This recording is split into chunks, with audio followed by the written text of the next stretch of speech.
perfect servant of all creation. The perfect servant is within you. It is the place where all union comes together as one, returns to union. In the union of love, it is imperative to be the servant of love. It is actually the only way that the ego's narcissism is healed. The narcissism is so very, very painful because as long as there is the belief carried that you are without, that you are missing essential ingredients, as long as there is that belief, there is pain, and there is comparisons, and there is jealousy, and all of the other aspects of the ego that are nothing but pain. And the remedy is the servant. To the ego says, to be a servant is to be a slave. And I have no intention of doing that. I've already felt like a slave of the past.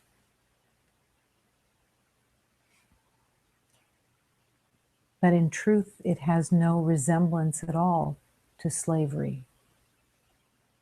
The servant expands. The servant is blessed in every moment. And the servant learns that to offer love is to receive love. That the offering of love is how we do receive love. We can't receive love holding an expectation of reciprocity because the smallness of the heart, the smallness of the mind is looking for payback. And the smallness of the mind is not just looking for payback from the offering that they are in the process of giving. They are looking for payback from the entire past. The blessing of the servant allows the past to begin to fall away. Because to truly offer love here, now, is to be present and is to recognize that the servant is answering the call of the divine. And that as you do offer love, in whatever form that it is called for, that as you offer that love, that service, without looking to get, the ego's narcissism and hatred starts to fade just ever so little every single time. It fades because it isn't being fed.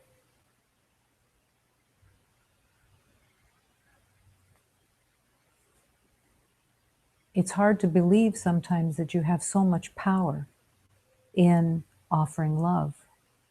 That power of your offering of love, and the more refined it becomes, the more pure it becomes, the more your heart, the eternal heart, blooms, grows in its capacity to love. And the need to get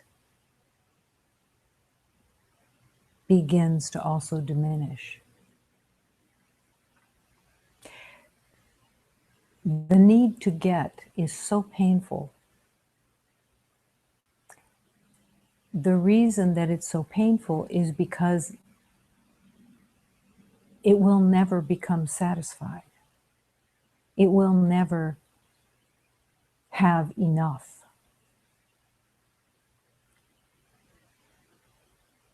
The ego convinces that there is this giant hole of need, and that you have witnessed to it in every lifetime. That you've watched everyone disappoint you, that you've watched everyone reject you, that you've watched everyone choose others instead of you. And it all seems so real. It all seems like the evidence is so true, and that you can't deny this evidence. Except that everything of your belief of not getting is coming from your own mind and projecting itself onto everyone else. There is no healing from the outside, but the healing is there in the recognition, I cannot be without. I am the light of God. I am the promise of God's creation. What am I choosing, and where is my loyalty? Where is my faith? Once that begins to turn the corner, the addiction to getting can be healed with your participation. You don't heal it yourself. You implore and you call on the power of transformation of God. And through forgiveness and through the acceptance of holy truth, the ego can be let go. And the truth of your divine self will be recognized, because it won't be hidden anymore behind the facade of getting. And of course, the getting is just one facade that plays its game, but it's one that is tenacious, and it's one that plays a game of making everyone the enemy and you the victim. If you touch into that identity of being the victim, you will see how it is a self-attack. To identify as a victim is to invite pain to be right, to agree that everyone is holding back something from you and you're not getting. Everyone carries that same place, that right behind the heart of lack and aloneness. Where did they come from?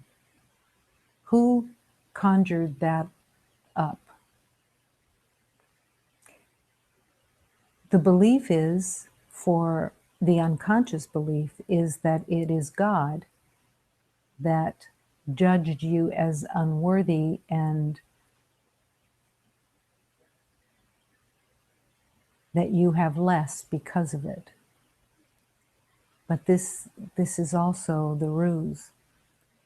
The truth is that in the moment of the belief of separating, everyone identified with being a victim so that the guilt could be projected onto God.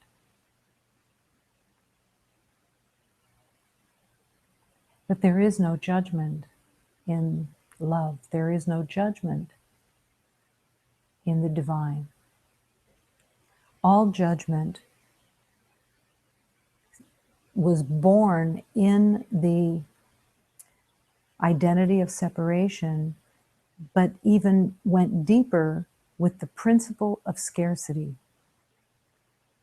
When the principle of scarcity is held, everything that the eyes and the ears and all the senses see is through lack.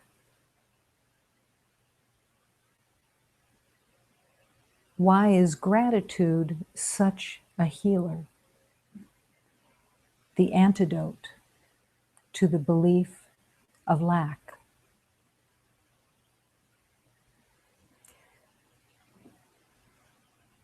One prayer, one declaration. I'm so happy to have been mistaken. I'm so glad I wasn't right. Is a prayer of immense gratitude in the recognition that you cannot be without. You can believe that you are without because your belief system is the domain of upside downness. And you can live there and you can compare till the cows come home. You can compare subtly, even so subtly that you don't even recognize anymore that you're comparing.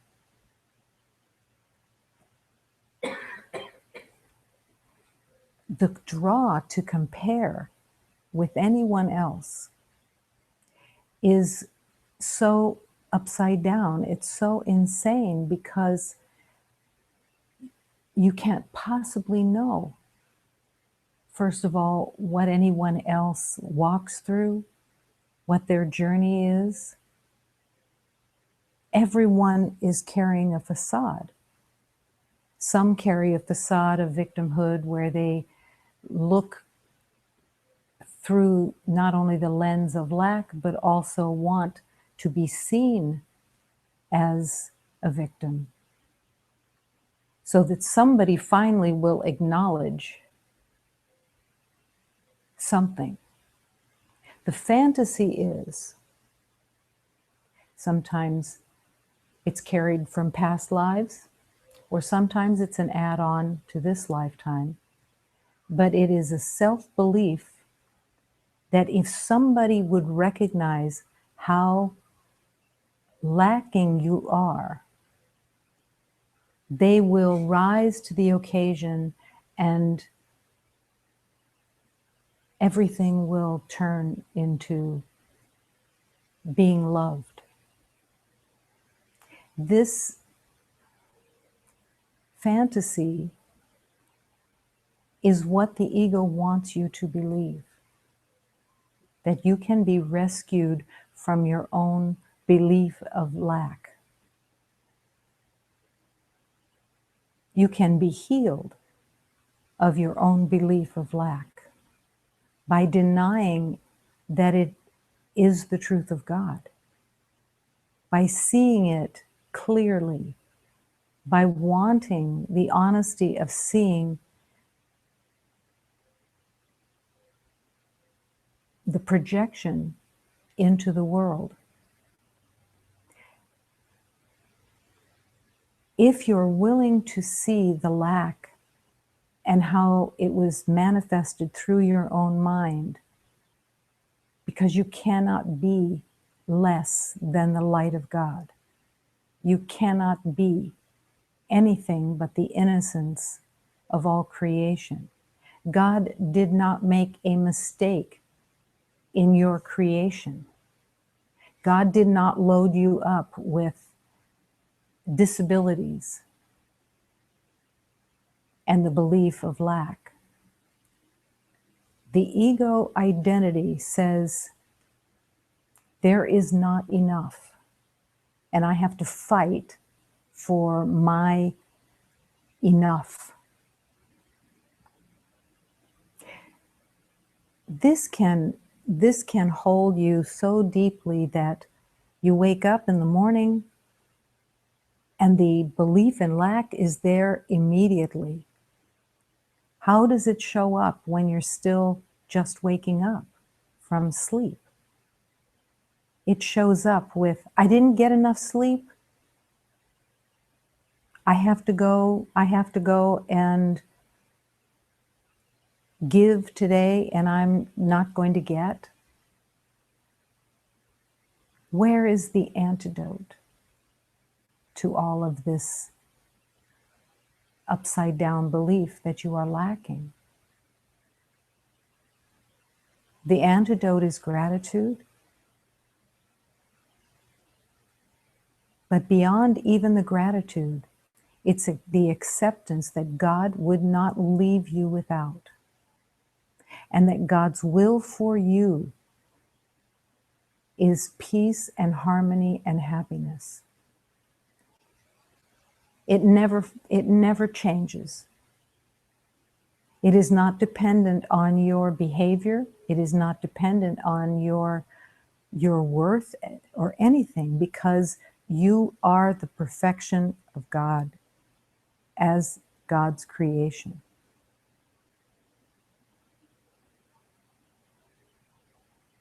Imagine yourself being a prisoner of war.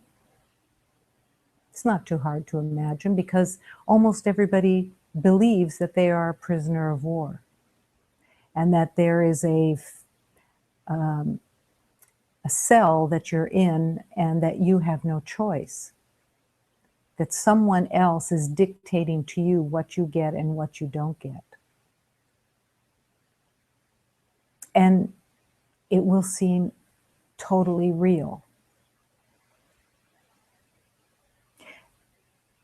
But while you're believing in your lack and that you are lack itself, the abundance of love is waiting for you. It's waiting to bless you in the everyday.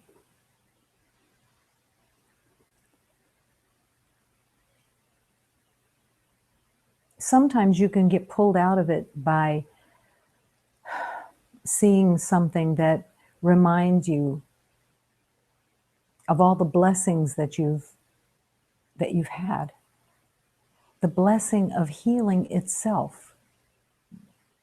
The opportunity in this lifetime to actually have the truth so available to you that it's in your everyday life if you allow it to be.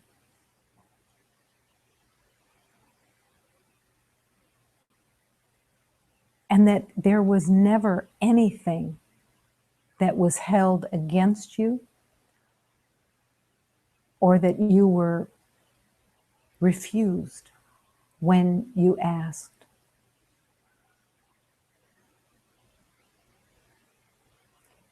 God cannot refuse when truth is asked for. God would never refuse your request for truth.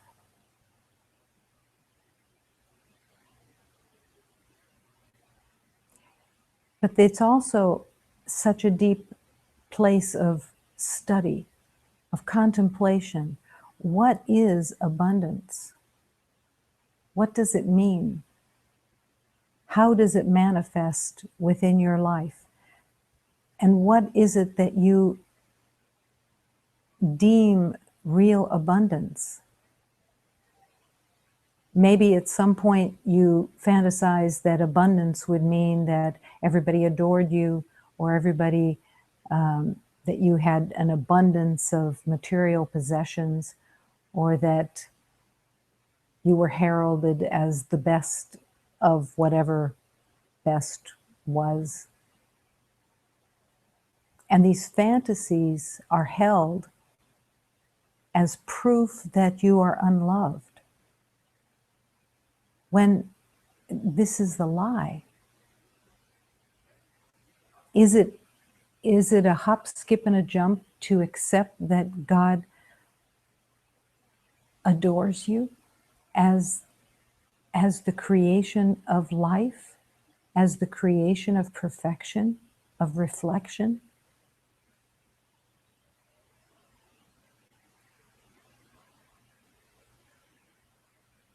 To realize what it isn't to have abundance. What is not abundance?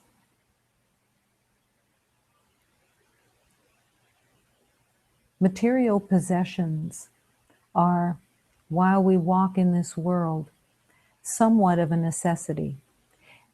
And yet,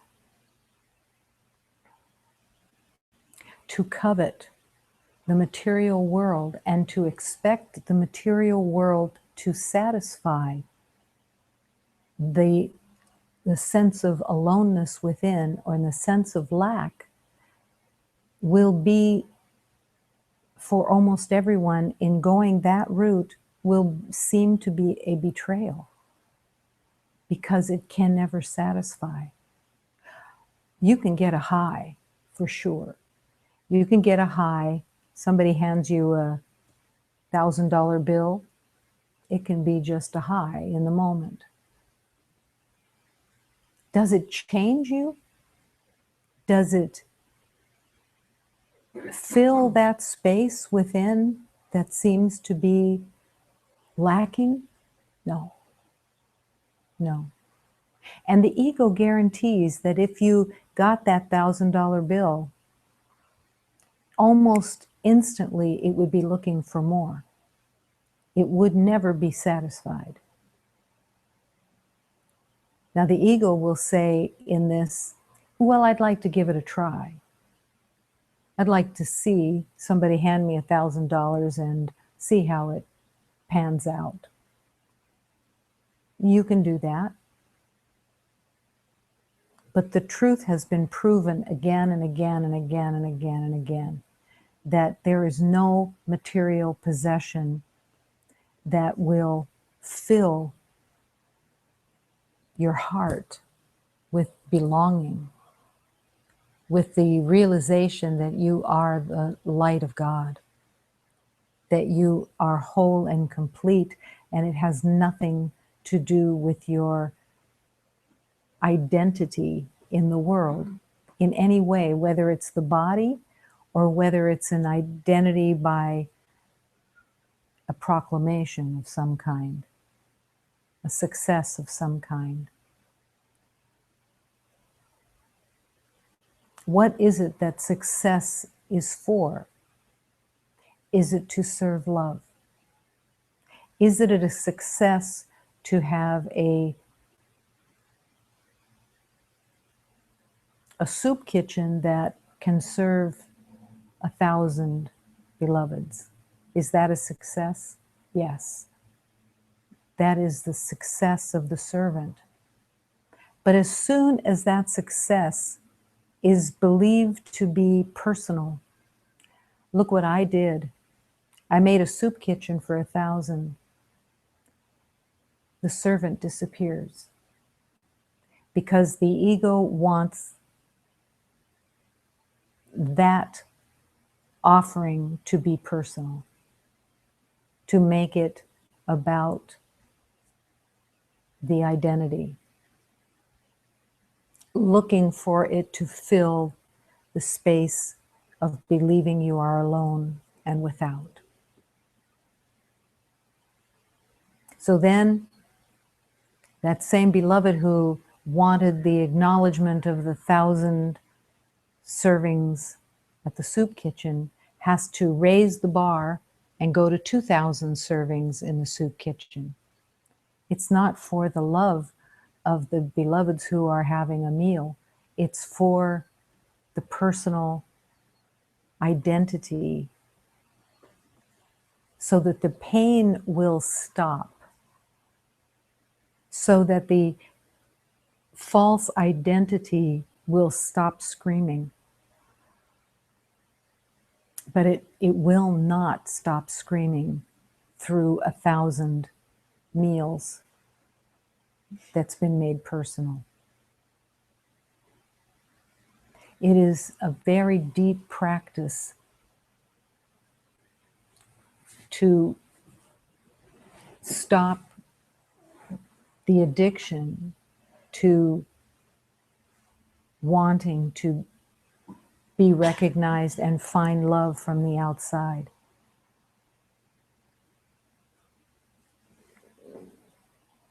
What is the sense of betrayal in all relationships?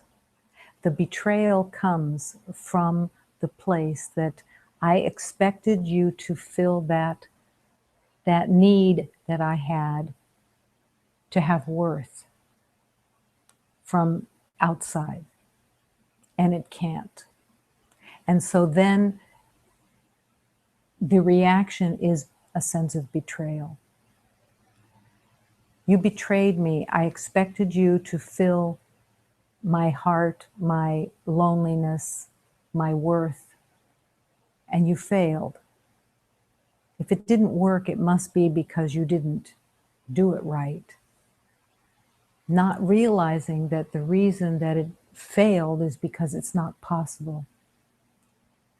Someone can pour everything onto you. You are the best. You are the most. You are the best friend. I recognize how talented you are. I recognize everything about you that you want to have recognized. And the emptiness is still there because it can't be filled from the outside. This has nothing to do with being disappointed. This has to do with looking for love in all the wrong places. To accept that you are the light of God and that you have everything within, and you are going to discover that holy truth within you is the way back to happiness. It's the way back to joy. It's the way back to peace. Truth. It just can't come from the outside. Because it isn't outside. You are the light of God. It isn't that God is now giving you your worth. Your worth has always been with you. It's just been covered up by the lies of the ego that have been believed, that have been held as real, and have made all the addictions to everything on the outside. The next time you're shopping by yourself, whether it's clothing, whether it's jewelry, whether it's looking at cars, it doesn't matter what it is. Let yourself feel the pull to the payoff of getting something. Feel like if you're shopping for in clothing, you're feeling the fabrics, you're fantasizing, you're thinking about how much you want this, because every time the wanting comes up, it's part of the addiction that is going to be again disappointed by the time you bring it home. It's already diminished, and it is not going to touch that place within you that you believe is missing love. The addictions can be so strong. I've seen beloveds who go shopping, don't even unpack what they bought.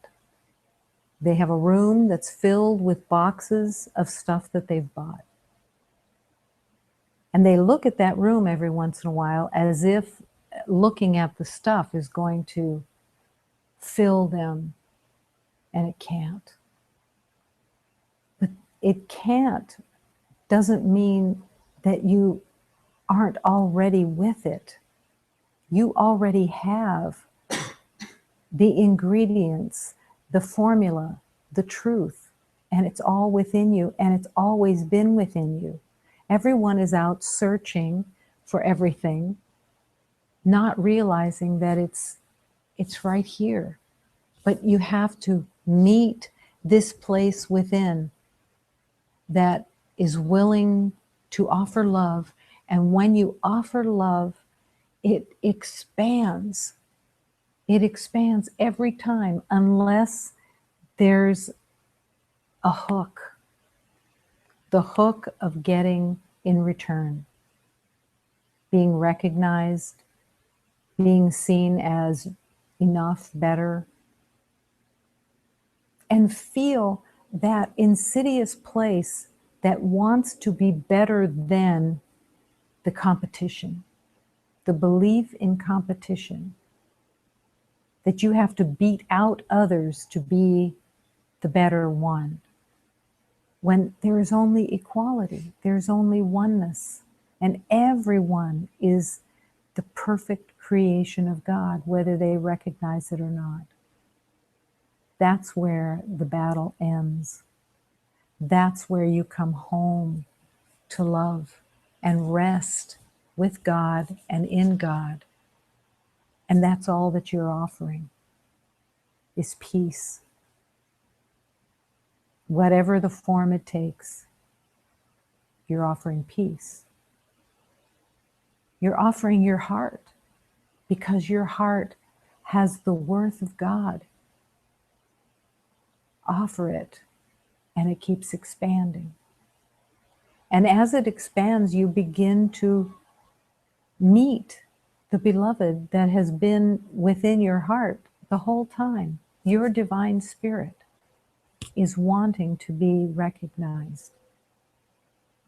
Not for the recognition of aren't you different and better, but that it is the truth of you. And you can't do anything to make it different. That element of your truth, of the truth of your divine self, is permanently not only with you, but permanently perfect. Light of God, complete.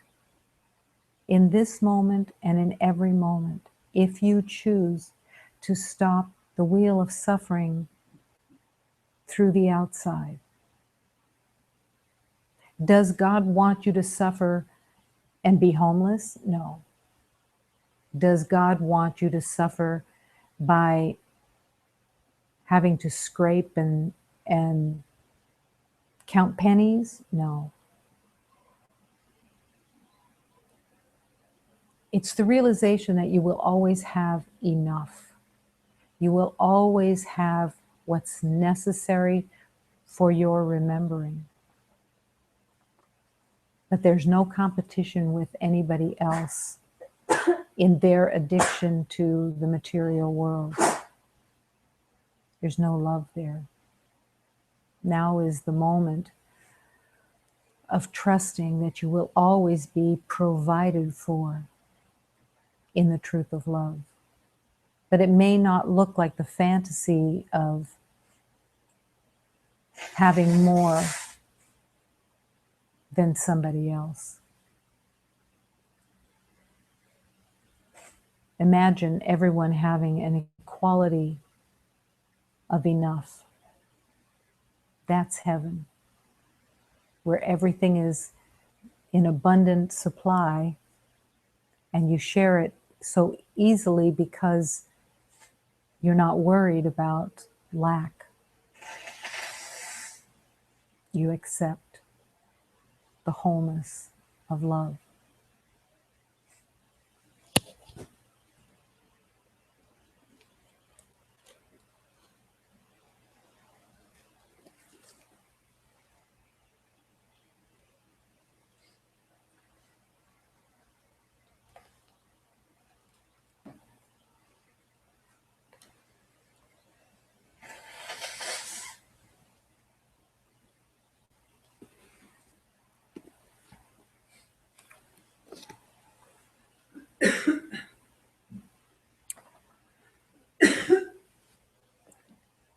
Over the mountains of despair, we will rise above. Over the heartache and the pain, upon the wings of love. The healing of our savage heart, gently by the dove, miraculously transforming us upon the wings of love. Terrible mistakes we think we've made, regrets we've undergone. Sometimes the hopelessness makes us forget the sun at dawn. All delight and joyousness, the tender mercies of Jesus, who carries our burdens upon the wings of love.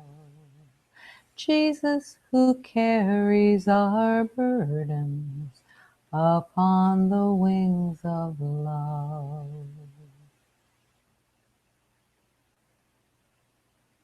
All the burdens are carried if you will surrender them and see them in their proper light and accept that you are blessed and that you have everything, always.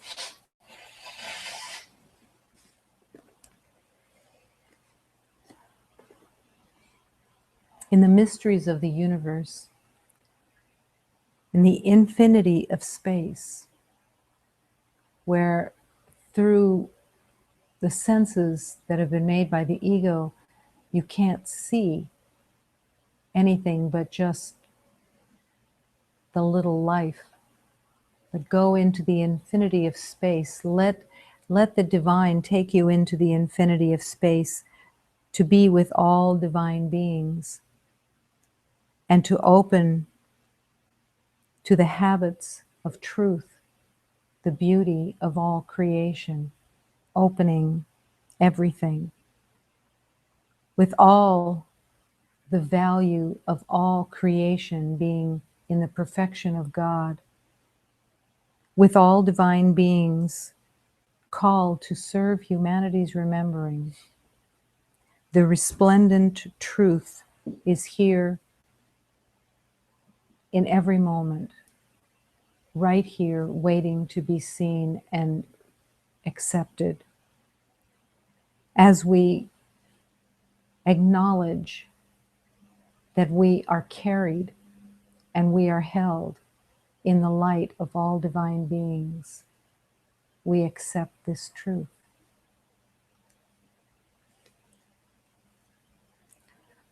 No infinito do espaço, onde brilha a presença de Deus, os seres divinos que habitam todos os mundos seus, verde, azul e branco, e Jagupi, mãe, rainha, no resplendor destas matas, Jesus Cristo, bom mestre, ensina. No resplendor destas matas, Jesus Cristo, bom mestre, ensina.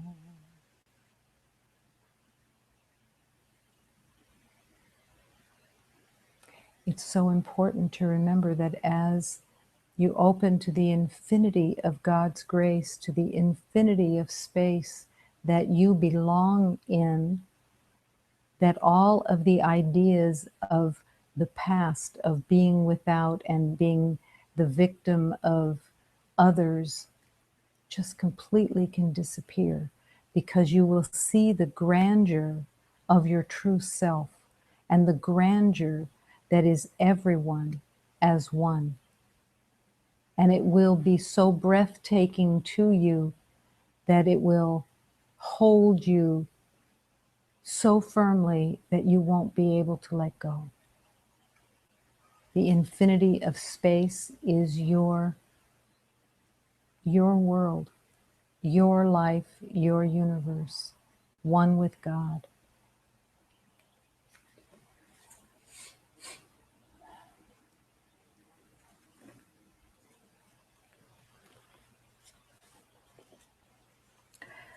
We have not come to take prisoners. We have not come here to take prisoners, but to surrender ever more deeply to freedom and to joy. We have not come into this world to hold ourselves hostage from love. Run, dear one, from anything that may not strengthen your precious budding wings. We have a duty to befriend those aspects of obedience that stands outside our house and shout to our reason, please, please come and play in the truth. For we have not come here to take prisoners or to confine our wondrous spirits, but to experience ever and ever more deeply our divine courage, freedom, and light. What is it to take this and let it be the center of your being? Do you and are you willing to recognize where you've taken prisoners? And what are those prisoners and who are those prisoners? They're everyone that you have believed had something that you wanted that you didn't have and they did. You hold them as a prisoner in your upside downness of believing that they received something special that you didn't get. We've all done it. Everybody has lived there. It's just the honesty of being able to say, wow, yeah, I believed that they were getting more than me. You know, when you see two puppies fighting over a dog bowl and they're trying to watch each other while they eat, and they're counting. If they could count, they would be counting how many bites the other puppy got, because they want to make sure that it's even or that they could get more.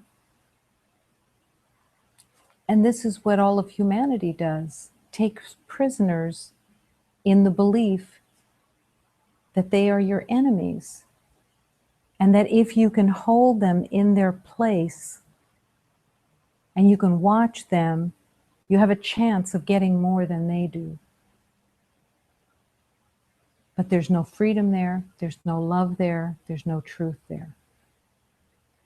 And the connection isn't made that place of believing that you are going to make sure somebody else doesn't get more, or that if they do get more, that they acknowledge to you how generous you are because you've given more, because you want to prove your worth. Then you're taking yourself prisoner. You're holding yourself in a prison cell of your own making, and not recognizing that the door opens in generosity. The door opens through charity. The door opens through honesty. The door opens through all love. It wasn't ever locked except by your own mind that believed in scarcity. We have not come here to take prisoners. but to surrender ever more deeply to freedom and joy, and to set all those beloveds free that we've held as prisoners of the past. And there's no one who hasn't held prisoners in the past. You cannot possibly walk through the identity of being an ego and the belief of addiction by not holding in your mind that someone betrayed you by getting more, and that you believe that there was a conspiracy that others would get more, and that you were somehow the one left out. This is rich in the victim identity, and it works. The ego loves it, and it continues to grab and pull every beloved in through that belief, will pull you in, and you will feel the misery of it again and again. And it's like having a rotten tooth in your mouth that you can stick your tongue into and make yourself in pain every single time. Every time you think of those beloveds getting more than you, you suffer. And it's all in your own mind. Nobody got more than you. It was all a mirage. It was all a fake identity. Every single beloved believed it. You believed it about them, they believed it about you. Every single time. Because it's insanity.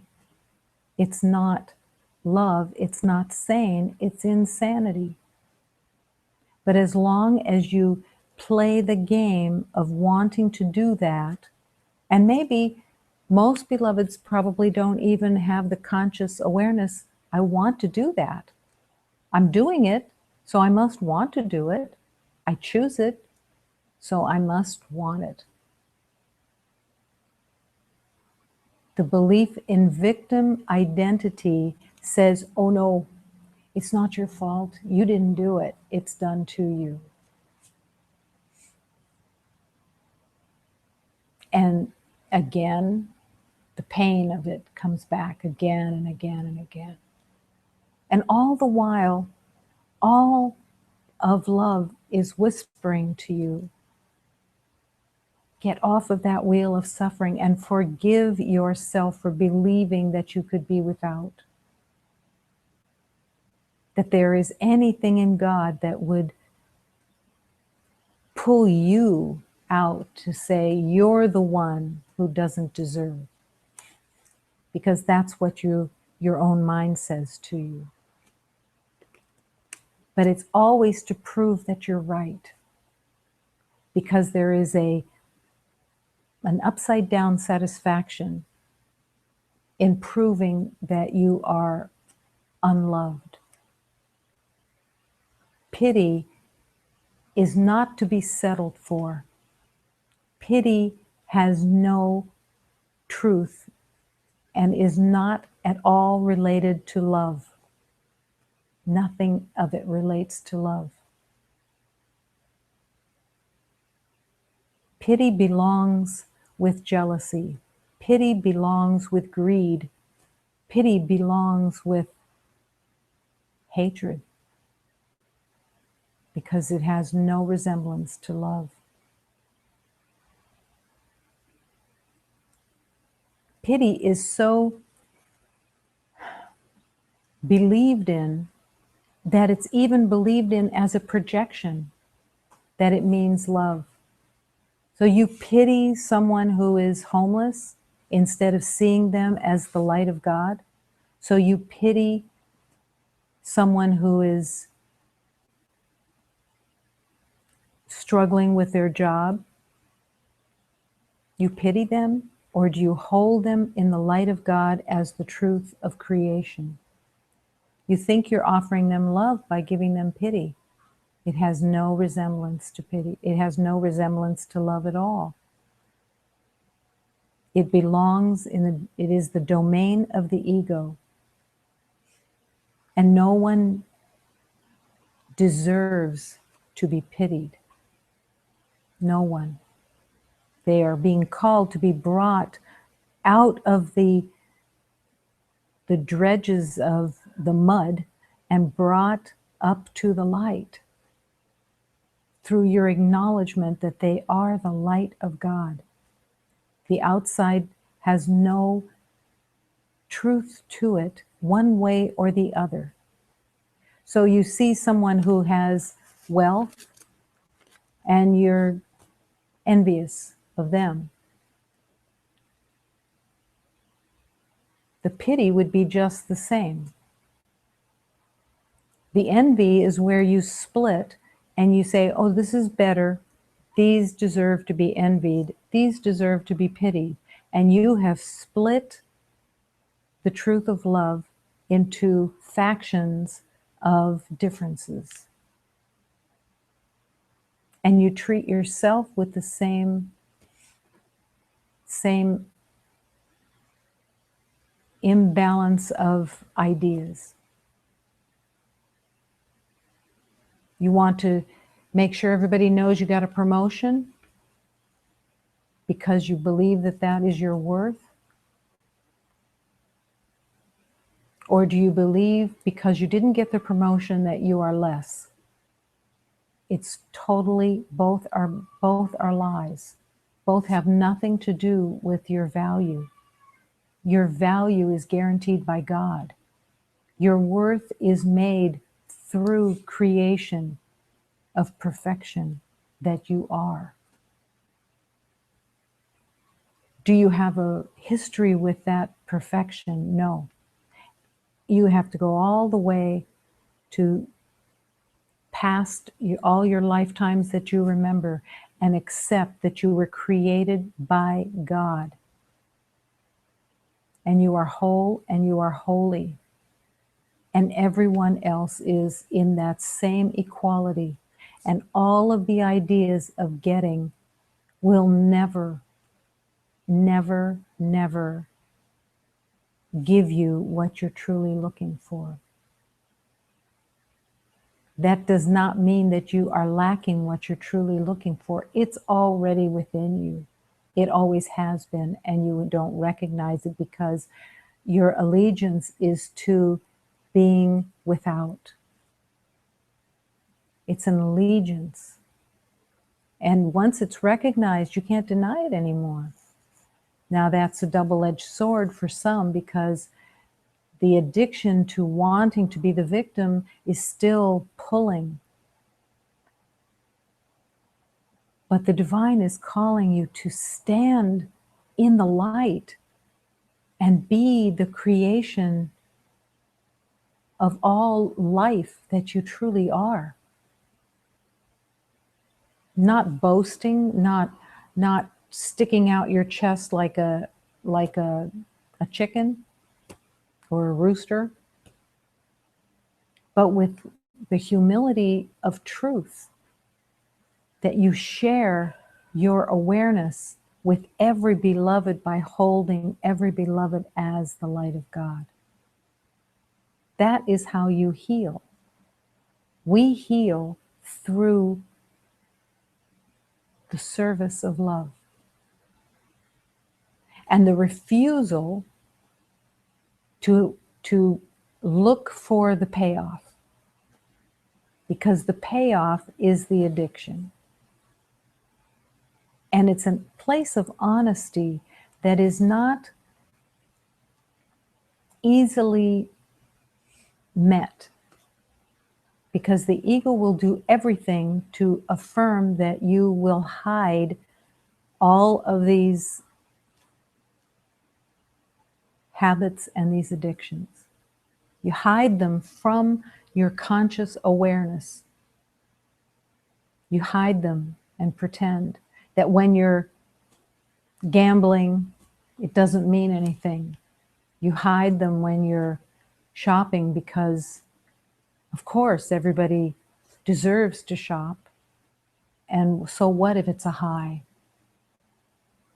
You need some kind of payoff.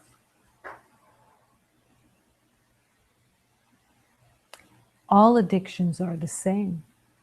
They're looking for something outside, believing that you are missing a secret ingredient. And you cannot be missing a secret ingredient. You can believe it till the cows come home, and you can even use the belief of missing something as proof that you are a victim. You see, I don't have the secret ingredient because of this past, because of the way I was treated. I don't have it. When all the while, the divine is saying, it's right within you. It's never left. Who are you putting your faith into? Your own beliefs that the ego has promoted, or the truth of love with faith? I cannot be without. I am promised that I have done nothing. I've been promised that I'm innocent, and that everyone is innocent. Can I live with that innocence? Can I live that innocence and affirm that innocence for all, including the heart here? Show me the way. Show me how. That can be your prayer. Show me the way. I rule my mind, which I alone must rule. At times, it does not seem as if I am the king of my mind.